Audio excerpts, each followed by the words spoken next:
Torus, so that they can introduce themselves and begin their presentation. So handing over to you guys. Right. Thank you very much, Victoria. And thank you everyone for joining. Hopefully this will be a useful session for everybody. We're going to share obviously our experience of firstly receiving a severe maladministration determination, and then what we've done since, which has strengthened the way that we work, and with the intention of ensuring that similar cases are much less likely to occur again in the future. So I'm going to hand over to my colleague Kath Murray-Howard in just a moment. But something about me, I'm one of the Housing Services Directors in Torus. There are three of us, and we each have different portfolios. Included in my portfolio is the income service for Torus, leasehold management, and then complaints and tenant voice as well. So obviously responsible for this area of service in terms of complaints handling. So next, Kath Murray-Howard. Yes, morning everyone. I think Reeza's going to share our presentation, but I'm Kath Murray-Howard. I'm Chief Operating Officer for Torus, which means I look after housing assets, our contractor HMS and our charity. I also sit on the board as well. So the reason why I'm sort of here, if you like, today is to try to get across how much this impacted our organisation from right the way through from board to floor, and hopefully be able to communicate by taking it from board right the way to floor and then floor right the way up to board. We've made fundamental changes. So Reeza, if you would like to share the slides. Just one more Torus member of staff, and Yes. We've got Catherine. Hi, good morning. I'm Catherine Smith. I'm the Complaints Learning Officer here at Torus. So my role involves reviewing and identifying themes and trends in complaints and ensuring that we are embedding that learning into Torus practice. And it's so good that so many of you have joined us today. Yeah, and Yes. that role has been key and critical in terms of the way that we've responded. So are you putting it on slideshow, Reeza? That would be brilliant. Okay, so just to outline, if we can go to slide number 2. Won't be a second. Perfect. Has that come up? Not yet. It's still in Thingy mode. Yeah, it won't be a second. Just trying to.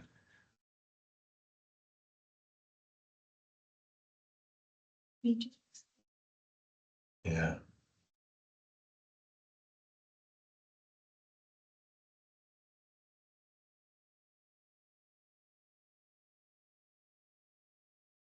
It's not. Sure.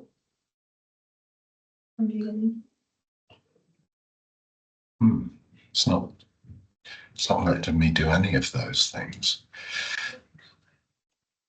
Catherine, would it be better if you tried to share? Here we go. Oh, there we are. We're in. Okay, I don't know why, hope it works now. Great. Something of a delay. Don't worry. So if we go to the second slide, Reeza. So we will cover this morning, and hopefully it'll be an enjoyable session, the background and the context, a little bit about us and what was happening at that time. And I'm sure for many of you that will resonate with your own organisations and the areas in which you are. The headlines of the case, so specifics about the case, and we've actually included the number for the case number, in case you wanted to go and have a look at it specifically. How we responded, and we looking beyond that to the themes, because it's fair to say it devastated the organisation, but we decided to use it as a real learning exercise, which hopefully we'll be able to get across this morning. Assurance and governance, and as Risa says, I'm just going to pick that up because, you know, as recently as last Friday, and this happened a year and a half ago in terms of the severe maladministration, as recently as last Friday at a board away day, board members still want to talk about this and gain assurance, and it's the way we've got that thread through the organisation that I want to hopefully share, and then making sure any improvements that we've put in place as a result of the case are embedded, and then how we're continually improving. So Risa, the next slide, please. I love saying that. It's great, isn't it?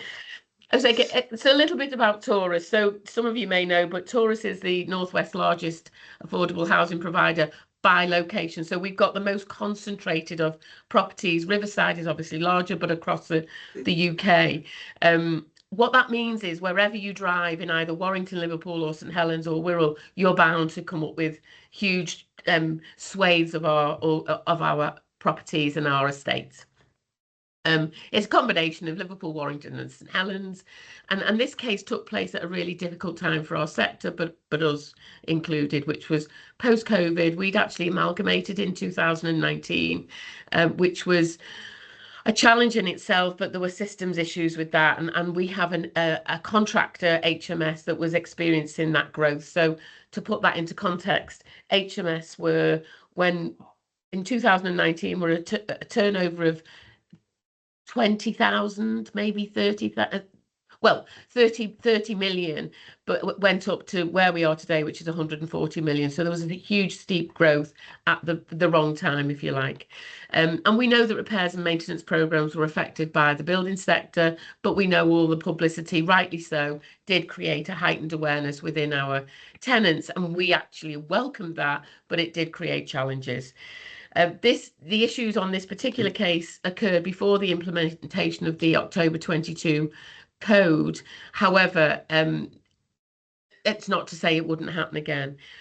This has been our only severe maladministration. However, I say this all the time. That's not to say it will be our only ever, even though what you'll hear this morning is huge amounts of work to help us learn from it. But it was the most sobering call to action you could possibly imagine. I mean, we were devastated. So I can't emphasize that enough. But like I say, we decided to pull ourselves up and make the changes that we needed to. So I'm going to hand over to Risa now, who'll dive in and help explain what we did and what happened. Okay, thank you. So as I've said, the case reference is included there, and you can get obviously into the detail if you so desire, and you can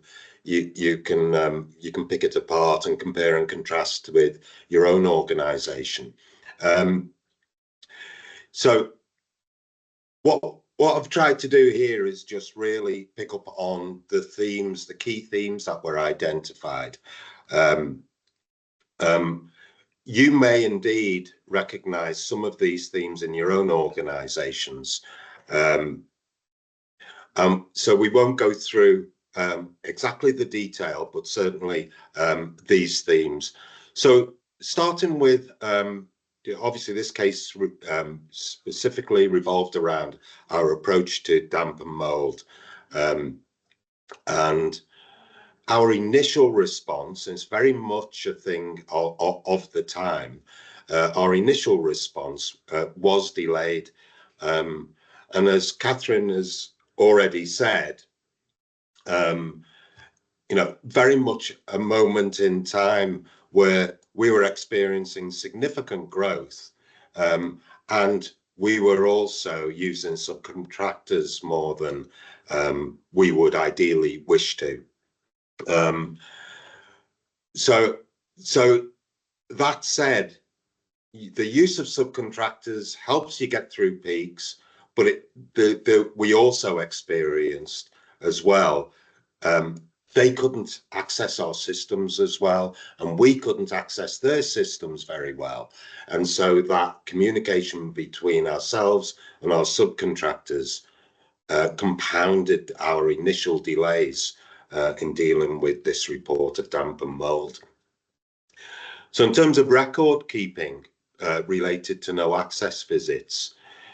If you take the time and you read through this determination, you'll see that that we reference several no access visits, so repeated visits to this customer, but they were no accessed. And this despite there being appointments made. And you may have had similar experiences yourselves. Records don't always reflect that activity as well as they should. So contractors will visit site, but they may not take a photograph of the card in the letterbox as an example, and they may not place a record on the system as well, to say visited at this time, at the appointed time, etc. And that is logged on the system. So as you know, quite rightly, the Ombudsman views it, if you haven't got evidence to demonstrate that you were there at the property at an appointed time, it's not a no access visit. And we experienced that in this case. Several of those visits, excuse me, we didn't have complete records there. That's something obviously I'll talk about a little bit later as well. Another key theme there was about decanting, our use of decanting. So the option of a decant, our decant policy is clear. The circumstances in which we would consider decanting a tenant. In this case, our colleagues considered the damp and mould to be minor. So, as I've said here, that was poor judgment. It's fair to say that whilst the work required might have been minor, the impact on the tenant certainly was not. And I think that's something that we've certainly learned from this case, and we've built into our practices now as well. That approach to vulnerability, identifying vulnerability, the impact on the tenant, risk assessing where required. That's something that we've focused very much upon.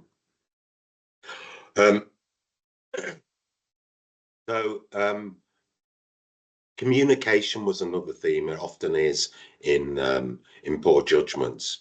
The resident in this case had to chase up actions, wasn't provided the key thing. We responded to their chase ups. We told them what we had done, but we were less committed to telling them what we would do and providing them an action plan around what we would do. So managing the expectations was flawed for us. And putting a time scale to what those future actions would be, that was a missing element. And then the complaint handling itself, when the complaint came in, again, this is a moment in time, of course, and we've all in the sector moved on from this, but at the time of this complaint, informal complaints were allowed. Was prior to the October 22 revision of the Ombudsman's Code and the implementation in the April afterwards. So informal complaints were still part of our process. And obviously, several of this customer's contacts were dealt with as part of that informal process. And quite rightly, we were criticised for not being able to escalate his concerns because we were dealing with the complaints at an informal level. So, as has already been said, we were hugely disappointed with this outcome. We're disappointed not just with the outcome, it was with the fact that this set of circumstances could occur. So we were determined, obviously, to reduce the possibility that similar mistakes could happen again. So very much a catalyst for change. As we all know, orders and recommendations are the minimum expectation delivery of those. But specifically, in dealing with those orders and recommendations, our Chief Executive and Kath Murray Howard, who's on the call, our Chief Operating Officer, took personal responsibility and actually visited this tenant days after receipt of this determination. And it was important that they could demonstrate our remorse, but the ownership at the most senior levels as well. What we then went on to do is conduct an independent review of all of the circumstances. And when we say independent of the service areas. So within Torus, we have group leadership team, and on group leadership team sits our legal counsel. And our legal counsel was tasked with doing a review of all the circumstances of this case, and created, following that review, a 24-point action plan. And that's the report, or action plan rather, that has been reported to our board and ongoing, overseen by one of our delegated groups of the board, our Landlord Operations Committee. So perhaps most importantly, what that 24-point action plan addresses is not simply the service failures in this case. What it does is it looks beyond the service failures to identify and address the root causes of those service failures. And that's what we focused upon. Like any good action plan, it's smart. Key that there's senior level ownership with reporting at our group leadership level. As I've mentioned, delivery is reported to our Landlord Operations Committee, and any non-compliance is challenged there and raised at group board. We use, as I suspect many of you do, we use software called Pentana that helps us to keep track of all those actions and the sub-actions that will follow. And so it's a helpful tool for us to just maintain control of those things over time as actions develop and are partly delivered through to full delivery. And as we speak today, actually, that action plan is fully delivered. So something about the themes, looking beyond the service failures then. So key themes, culture and behaviour was identified. So in Torus, our values are about owning, caring and delivering. Very, very simple but powerful values. Clearly, we've come up short on each of those, and so it's it's something of a slap in the face to us, really, coming up short on our very values, and it's important that we address that with individuals who are responsible. That's part of accountability. So, that was addressed with individuals who had responsible in key areas for the practices which failed. In terms of assets practice, what we did is initiate a complete review of the structure and the functioning of our repairs and maintenance service. So that's significant. That was undertaken by a consultant. We had Savills in to look at all aspects of repairs and maintenance. And from that, we commissioned a new damp, mould and disrepair team, but several other improvements implemented. For example, rebalancing reactive and planned repairs, and creating capacity through better work planning. And I've given there an indication of the sort of scale of orders that our repairs contractor HMS deal with in any 1 week, and we're just leading into a period now where we will all experience an increase in those sorts of numbers as we move into the depths of winter. But communication as well, as I said before, key theme: we missed opportunities to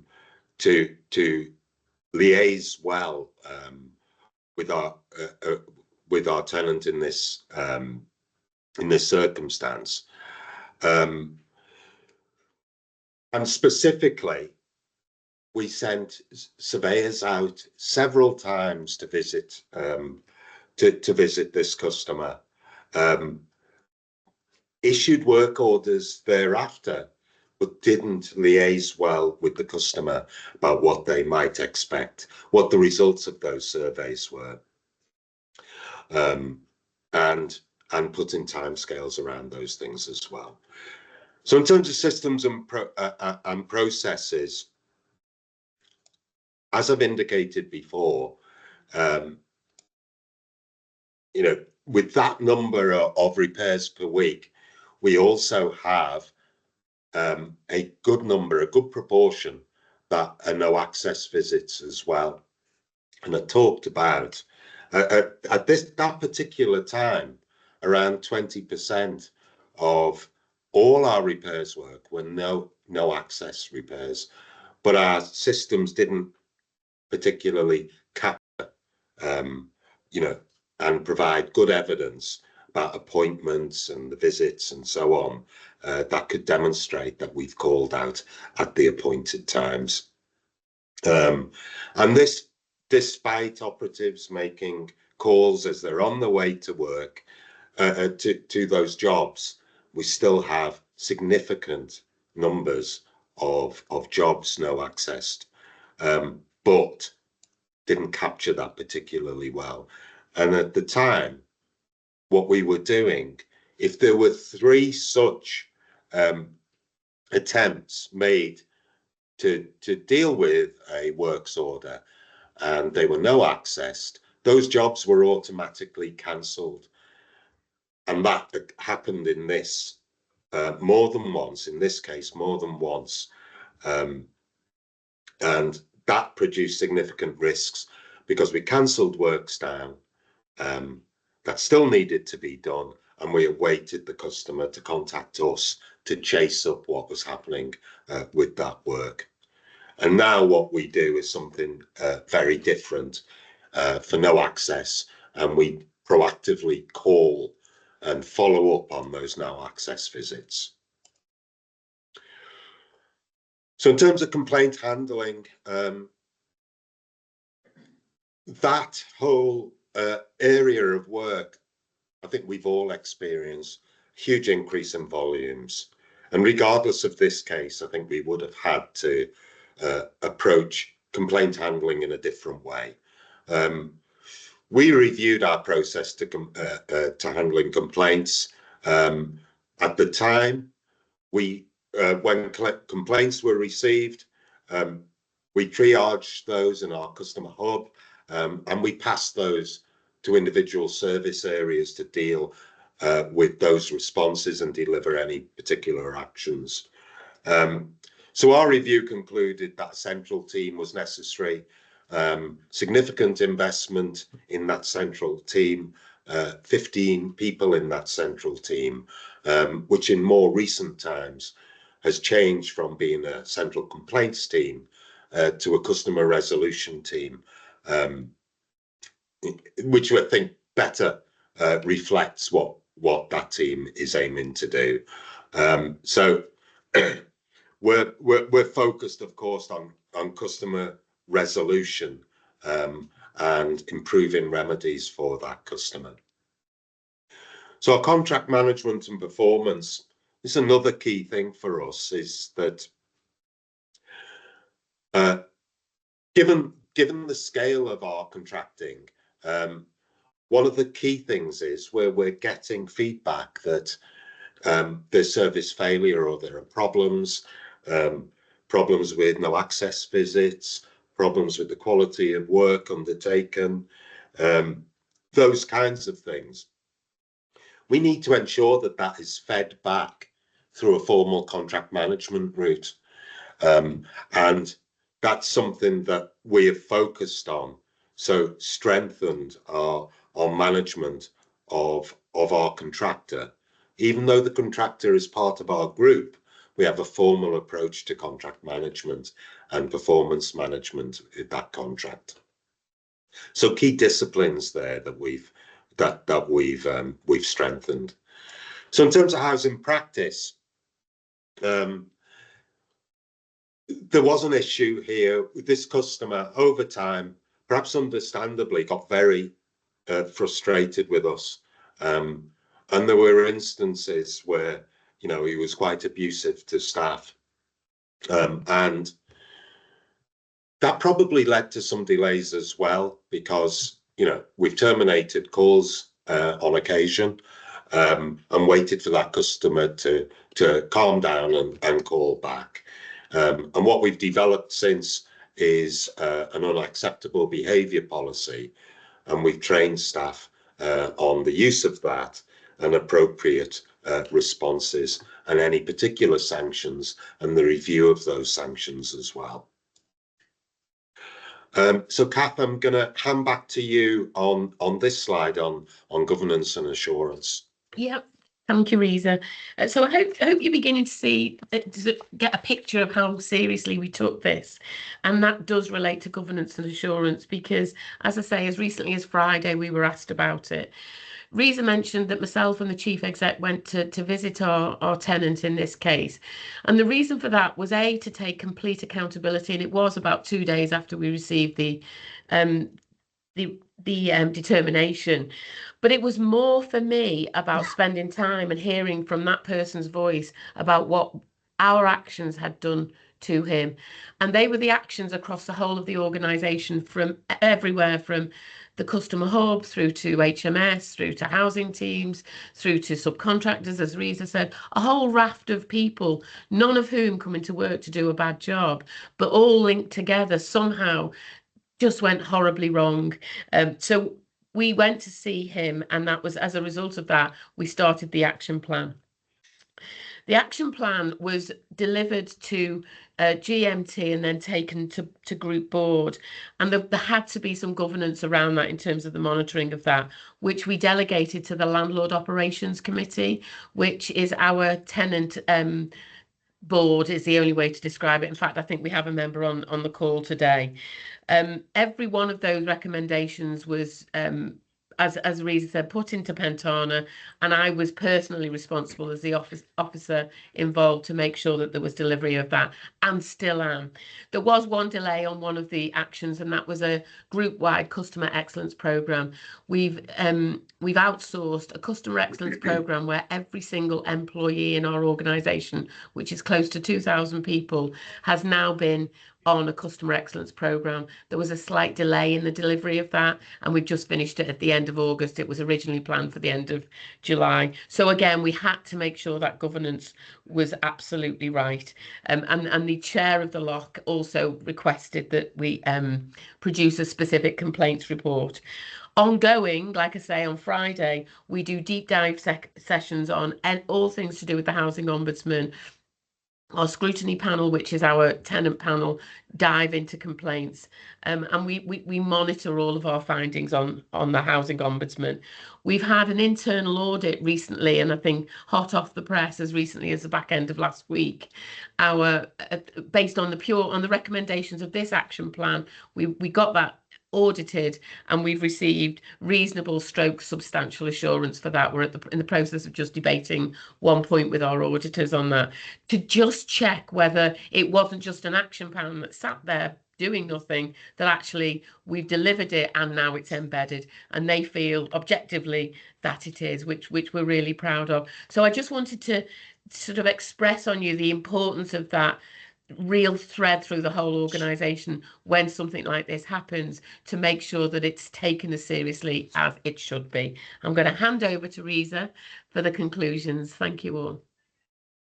Thank you. So in terms of continuing improvement from this case, I think one of the things I wanted to stress here is, yes, it's a moment in time, but also organisations, people change, plans within departments change. And it's really important that we keep a handle on these improvements, ensuring they're embedded, ensuring that they're given prominence and that they're delivered, because key owners, as I say, can come and go.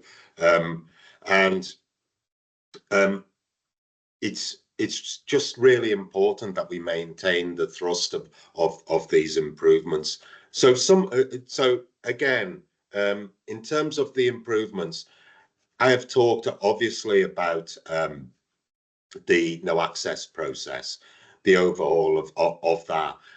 And when I look at the change over time, initially, we gave that piece of work. When I say that piece of work, remember I said at the time we had around 2,500, we were doing around 2,500 repairs works orders per week, and around 20% of those were no access. So significant numbers of no access visits. And we undertook at the time to say, rather than automatically cancelling those complaints, we'd have a team in our customer hub that would make proactive calls out to each of those tenants to ensure that we rebooked appointments and got back in to undertake that work. So given that scale, you can see the size of the task.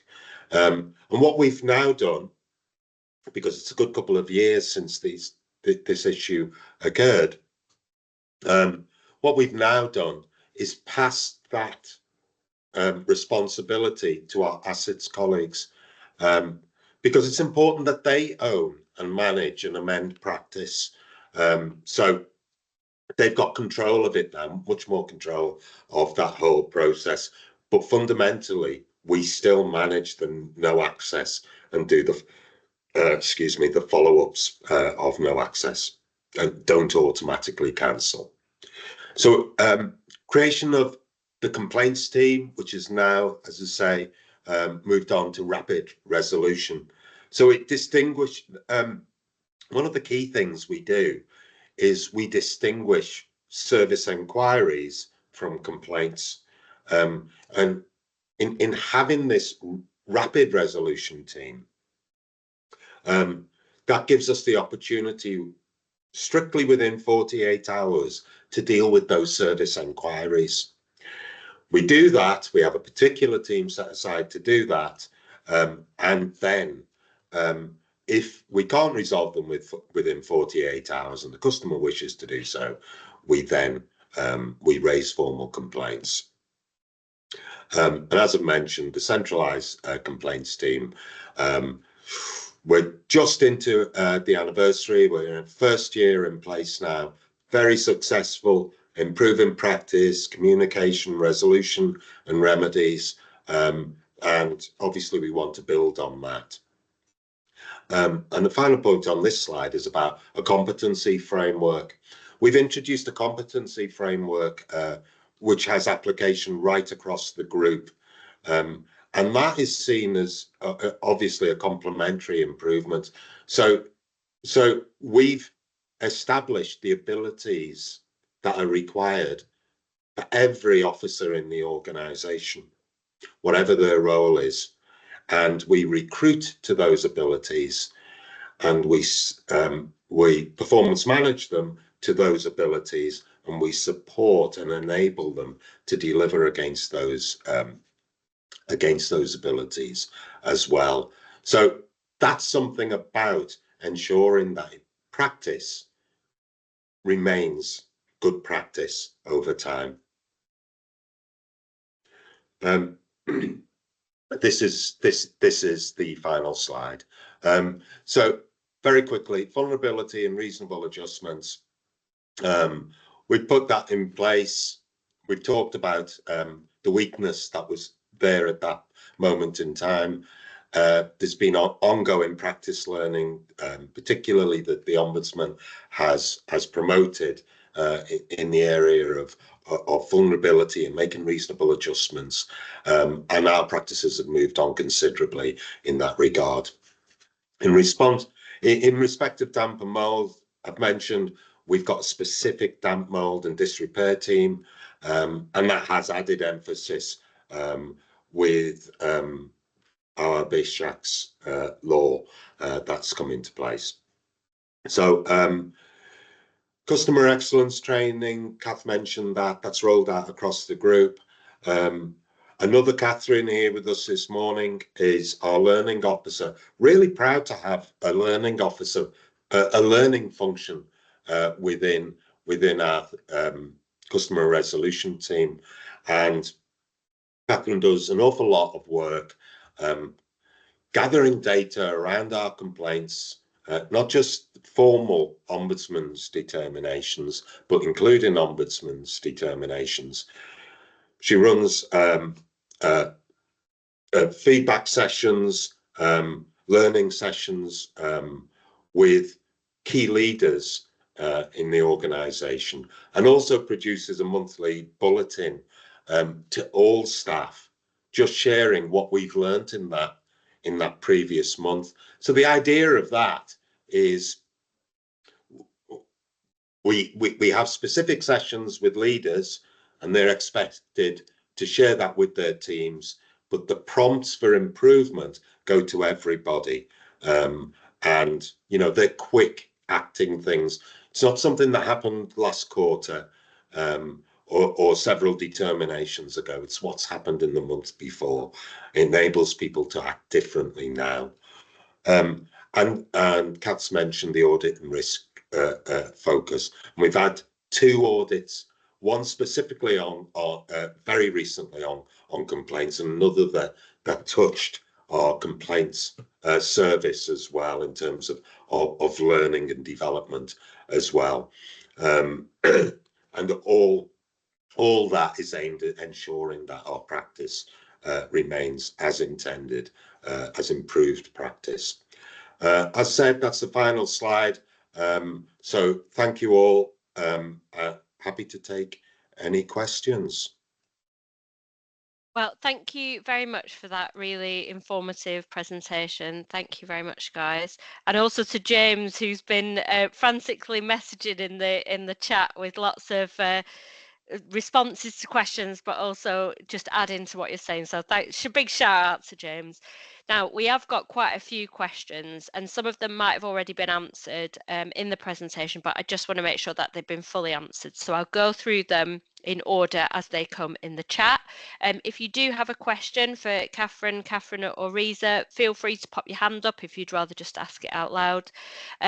But for now, I'll go through the questions in order that they came in the chat.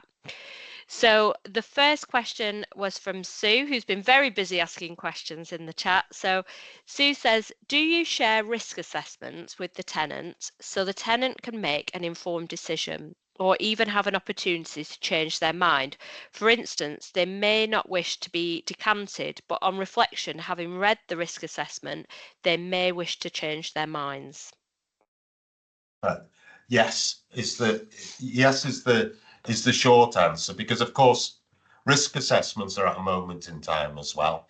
And so yes, we've developed an approach to risk assessments. We use them in different circumstances. In this case, we're talking about damp, mould and disrepair and the impact on the customer. But obviously, we've undertaken risk assessments in the area of ASB for much longer as well. But it's a risk assessment at the moment in time, and it's appropriate that it's shared with the tenant and or their advocate as well. And that's just about ensuring that whatever actions we take are in agreement and they align very closely with what that tenant seems as a reasonable resolution. Yeah, thank you very much, Risa. The next question is from Andy Baker, and Andy asks, do you have a no access policy? And if so, would you be oh, sorry, put my teeth back in. And if so, would you be willing to share it? If not, are you in the process of writing one? So this is about having a no access policy. So no access is included in our repairs and maintenance policy. Our procedures around that, procedures are, as you know, procedures are specific to an organisation, and I've talked about our customer hub, and more recently, our assets colleagues taking control of that no access process. Our repairs and maintenance policy, quite happy to share. They're in the public domain anyway. Obviously, that might give you some sort of guide, but obviously it needs to be tailored for your own circumstances. Thank you, Risa. I think Sue's just put in, can I be cheeky? Do you mind sharing your risk assessment on ASB as well? The process, yes. Okay, thank you very much, Risa. So the next question is from Sue as well. Did you ask the resident to help complete a case study? So this is in relation to the Sophia Mal case. So did you ask the resident to help complete a case study that can be uploaded onto your website so it can be a catalyst to encourage other tenants to report damp and mould in particular? Shall I come in on that one? Sure. We did. And he was fine with that, but was absolutely clear that he didn't want any means of us identifying who he was, which we were absolutely fine with. We've used this particular example in lots of ways, including in our corporate induction as well. We do use it in that pack as well. But in terms of uploading it on the website, I'm not convinced we've done that as a whole case study, but we've certainly got all the detail that sits around it. There was certainly a sense with the particular tenant that they didn't want to be particularly public, if that makes sense. So so we took learnings from it with all of our learning materials. But yeah, we did ask the question. Within our review as well of complaints performance from the last year, which we published on our website, we did make reference to this case, and we shared a link to the learning statement that we provided to the Ombudsman, and also the Ombudsman's summary as well. So that was signposted, and then below that we've sort of encapsulated the learning that we've done over the last year too, to make sure that our residents can have access to that information should they wish to view it. Well, thank you so much, guys. So the next question is from Gemma Thompson. So where do you feel Torus is at in terms of culture and behaviour after the findings and now today? Shall I pick that up initially, Risa, and then Risa and Catherine, you can jump in. This has been, I think, one of the biggest catalysts for us and culture change here at Torus. We've just done our third employee engagement survey, and that has demonstrated that there's a huge improvement in terms of how people feel, how embedded they are to the values, how clear they are about who we put first, which is our tenants. So there's data that shows that things are improving. But if I'm honest, I do all the corporate inductions, which is all new people, and then obviously we spend a lot of time going out and about with colleagues in away days, and Risa's got a significant team. Genuinely, I think culture and behaviour has changed massively. We've started to performance manage people much better. As Risa hinted at, this particular case was precipitated some addressing of particular behaviours of particular people in particular departments, and that sent a clear message around the organisation.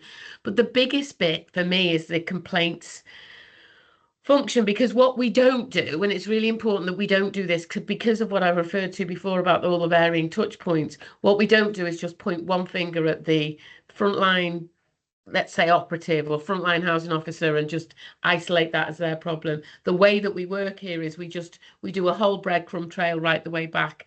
On occasions, it will be people having come into work and not done a very good job. But in most cases, it's people who want to do a good job.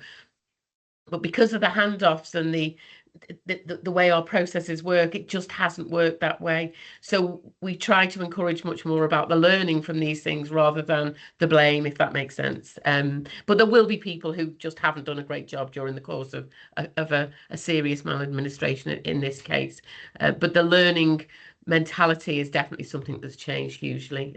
Reza, I don't know if you want to come in there.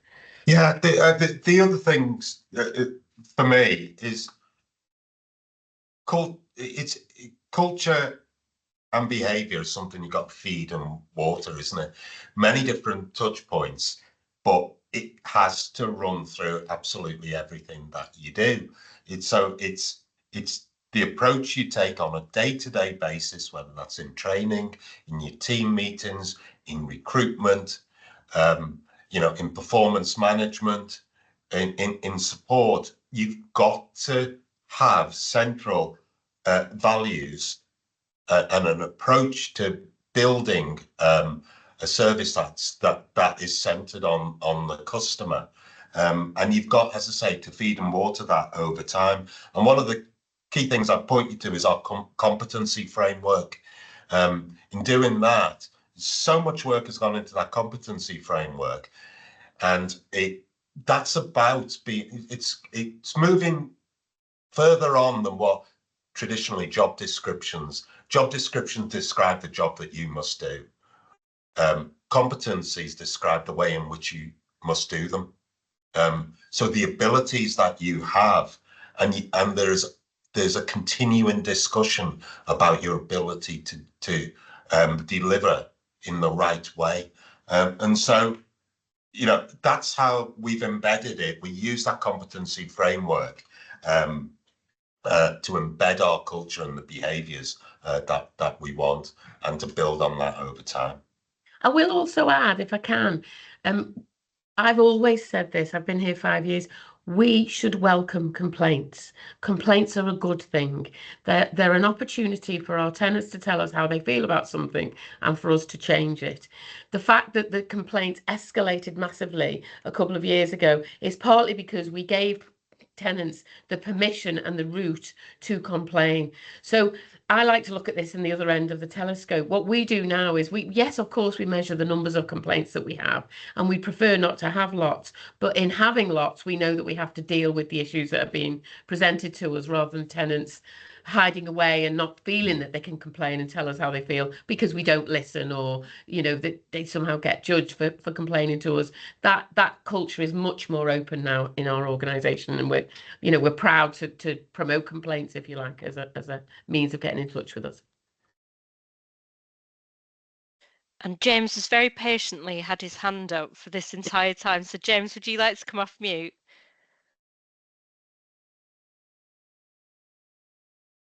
Hi, Rissa. Hi, Kath. Hi, James. Hiya. It's really more of a comment than anything else. If you could please, really for the panel, for yourself, Rissa, and for you, Kath.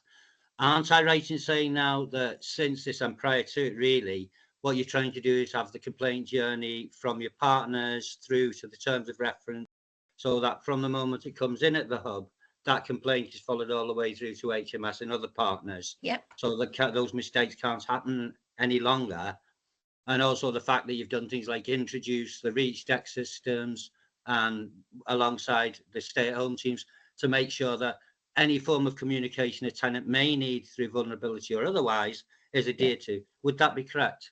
That's correct. And subcontractors also receive the exact same induction on customer excellence and on the customer journey as our in-house operatives do as well. So yeah. That's what I thought. Okay, cheers, thanks. Thank you, James. Mm-hmm. So we've still got quite a few questions, so we'll try and power on through them. So the next question is from Lee, and this was asked in your section, Reza, around thematic improvements. So Lee's question is, were the KPIs levels monitored, and why were service failures not identified in the early stages? Yes, KPIs are measured, but obviously KPIs will cover different areas of service. This is right down to a granular level. So, for example, we wouldn't at a key performance indicator level be focused on the number of no accesses, and that wouldn't be reported through our board performance management of KPIs. So this is rather a more of a granular level. That sort of thing wouldn't have been picked up. The number of no access visits and the attempts that we had. That's something that both between our contractor and our assets management colleagues, they would need to pick up. But I stressed, of course, the numbers that we're dealing with, the scale. So think about 2,500 a week, and 20% of those were no access visits. So you're not going to report at a granular level of that number of hundreds of no access visits. Okay, thank you, Reza. The next question is from Sue again, and James has answered this in the chat, but just for those who can't see the chat. So would you consider a courtesy phone call the day before the appointment, just as a reminder? It could reduce attending calls where the resident isn't in. Sometimes the tenant may have received a hospital appointment and forgotten to rearrange their appointment with you. Yeah, those things are now routinely done. The appointment's made. We do courtesy phone calls, and we also do a phone call when the operative is on the way to the job as well. I think one of the things that we now do is record that better as well. So some of those practices were actually in place before, but we couldn't evidence them in terms of responding to the Ombudsman's investigation. We all will know, and we will perhaps be bruised by those occasions when in practice you do certain things, but you cannot evidence it with records on your system. And this was one such example where we do these things in practice, but actually we didn't have records that demonstrated that we had, and that's something that we've strengthened. Yeah, and I'll add to that, hot off the press as recently as the last couple of weeks, our operatives have a PDA where an appointment just comes up on the PDA. What they don't know is whether or not that particular job is as a result of a complaint or as a result of a couple of no accesses or a challenge in terms of diagnosing the problem. They will now know that from now on, so that they'll know that by this time we may have a frustrated tenant, because you know yourselves, if you're continually having to phone because the diagnosis hasn't been accurate or the system has lost the message, we've repaired all of that now, so that the operative will see, and should be, if they're being trained properly, much more sensitive and much more clear with the tenant about why they're there and what they're there to do, which is a very recent development. So we're continuously looking at this stuff as a result of the learnings. Thank you. Yeah, so we've still got a few more questions, so I'll just keep asking them till we run out, if that's okay with you guys.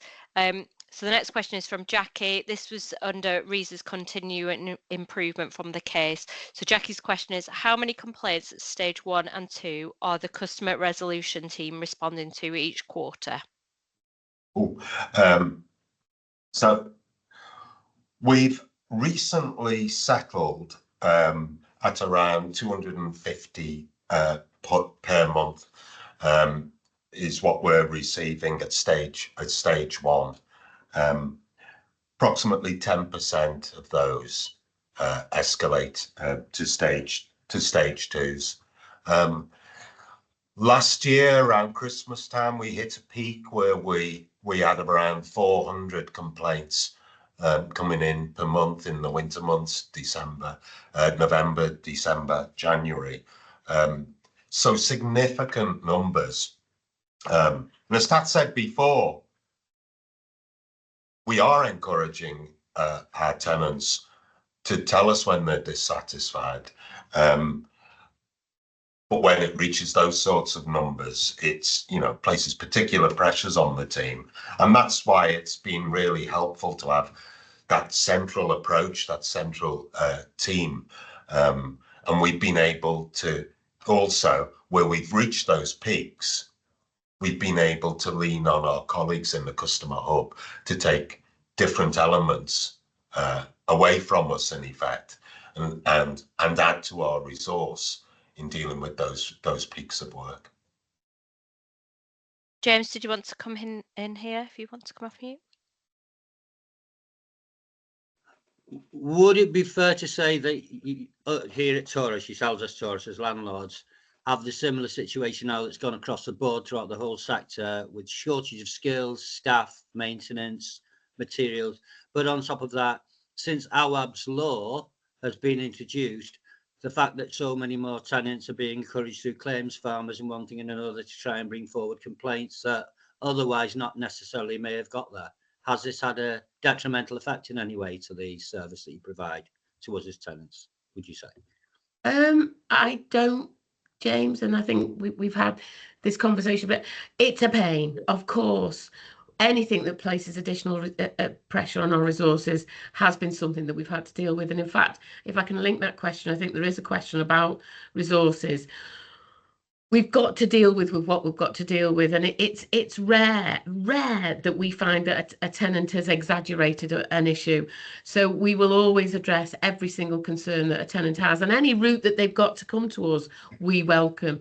Has there been an increase in resources? Yes, there has. The investment in the complaints team was a significant resource implication, but actually it is already paying off. And we restructured our whole neighbourhoods team so that we've got many more frontline neighbourhoods officers versus other roles as well. So there has been an impact. You're right, James, that of course all of those extra regulations do present people with the opportunity to contact us, but we would rather they contact us and us understand what's needed and what we need to do to support them, rather than them sit in silence and suffer, and we don't want that. But yeah, it's a good point to make. Okay, thanks very much.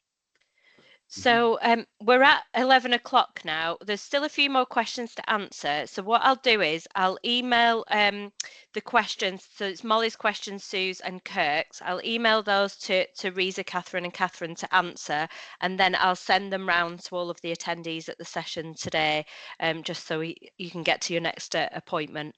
So the answers to those questions will come round on an email separately. So just to say a massive thank you to Reza, Catherine and Catherine for the presentation today. It's been really interesting and insightful. I put in the chat a link to the evaluation form for the session. Please do give us your feedback, because we want to share this with the guys at Torus, and also to put on, if you find these sessions useful, more like this, and tell us what we can do to help you guys out in the sector. So yeah, thank you very much.